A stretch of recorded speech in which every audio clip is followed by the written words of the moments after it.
Today I will be interviewing Gubzor, who is a YouTuber, modeler, artist, animator, coder, designer, and part of the main dev team at F2Games. And he's been helping develop Gorebox for a little over 8 months now. My first question to him was, how did you start playing Gorebox? And for how many years have you been playing it? So when he was younger, he wanted to find some low polygon Go game in the style of Simple Sandbox 2, which was his favorite game at the time. So he just typed in Gorebox into the Play Store and he forgot to add the sand at the start, and that's how he found Gorebox. Later on, his friend told him that they're working on a sequel, and so here he is today. Gorebox on PC or mobile? He says it depends if you're on the go or not, but Gorebox on PC does have advantages like easier movements or some exclusive stuff. What's your favorite game and why, besides Gorebox? Minecraft and GTA San Andreas. He played both of them since the early days and his love for them didn't decrease, especially for GTA. He considers it the best GTA even after playing GTA 4. The other game he loves a lot is People Playground, which got him into modding, Unity, and game development. How did he learn game development? Tutorials and self-teaching. He analyzed the code he got from the tutorials and tried learning off it, and it worked pretty well. How did he get on the F2Games team? He was helping GDev with Gorebox since the earliest days of Gorebox, but he never got into the team officially because mostly what he did was help with design, suggestions, playtest, etc. And GDev also didn't really notice his game dev skills until sometime later. While they were discussing about adding new vehicles to the game, GDev didn't really trust Gubzor to give him access to the Unity project, but one day he just randomly DM'd him and asked him if he'd like to officially work on Gorebox. And so here he is. Who is the hardest working person on the dev team? Apparently it's Sir Gerardo. He's working day and night on models for new upcoming maps, weapons, vehicles, etc. What is GDev like to work with? Apparently he's an amazing man to work with. He gives help where needed, proper feedback, does stuff himself if either Gubzor or Vandy VT cannot finish something, and generally is very handy. But that's just one side of the coin. And apparently isn't always as professional as you may seem, and he just acts like your average high school friend in private. What is something that you've added to the game that you're most proud of? Apparently it's something in version 16 that he's not allowed to say yet, so I'm looking forward to that. What's the most fun and most hard part about developing the game?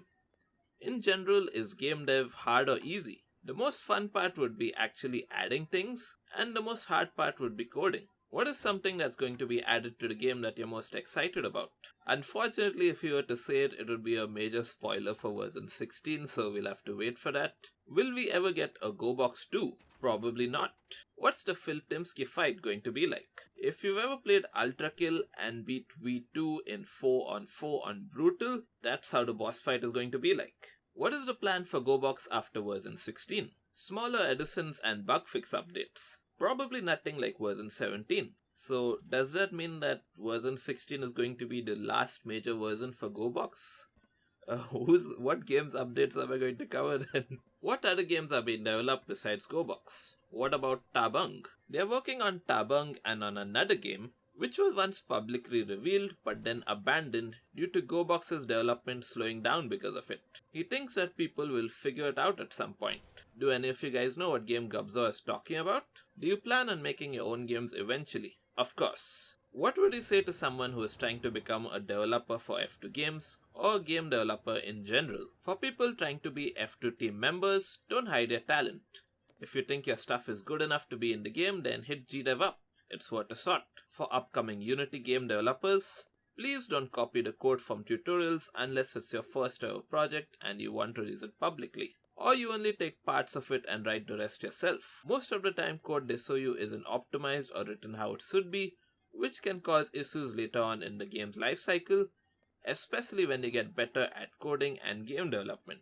You'll probably have to rewrite a fair share of the tutorial code once you get a hang of the engine. Next, we've got some questions from my subscribers as well. First up, will it be possible for Goredolls to drive vehicles in the future? Gubzor isn't sure. It was once planned for them to be able to do that, but due to issues with vehicle models not having separated parts for doors and such, and Goredoll physics being generally wonky, this idea was put on hold. What's the most mundane thing about Gorebox that you want to change? Player damage and firearm and melee weapon systems. How many Chaos variants would appear in the future? On top of already 2 Chaos NPCs existing in game, there will be 2 more in version 16. Is there going to be more stuff or jobs to do in Gobox roleplay? Of course. One job you can tease and they had good progress with is the Lumberjack. So I assume we'll just be able to cut trees across the legacy map and stuff like that. That's pretty cool. Will Gobox be released on PlayStation or Xbox? And also, what about iOS? He can't reveal anything about the consoles, but for iOS, GDev has already once tried to get the game out on there, but due to the App Store's strict regulations and mundane process of getting your game out, it was put on hold. So I'm sorry to everybody who has Apple devices. Do you think there will be a mode added for the RCV2 so you can pose hands, mouth, etc.? Definitely not mouth and hands due to Goredolls animation systems being weird, but they definitely want to introduce a mode that will let you set animations for the Goredoll itself. How long does a map take to make? A few months for now. Before, when GDev was in charge of it himself, the legacy remake for version 16 took only 3 days to make.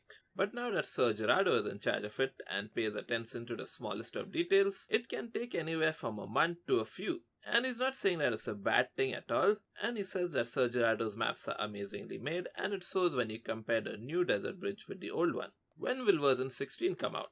He doesn't know. Probably the first playtest will come out somewhere around late August. Okay, so my guesstimate of the 6th of August was absolutely wrong, it would appear. Will Gobox get a story mode? Yes. Okay, that's something I'm looking forward to. So thank you very much to Gubzor for taking his time to answer all of these questions in this interview. You can check out his channel and some of his videos right here. So I've been Jazef, you've been my audience, thank you for watching, and goodbye.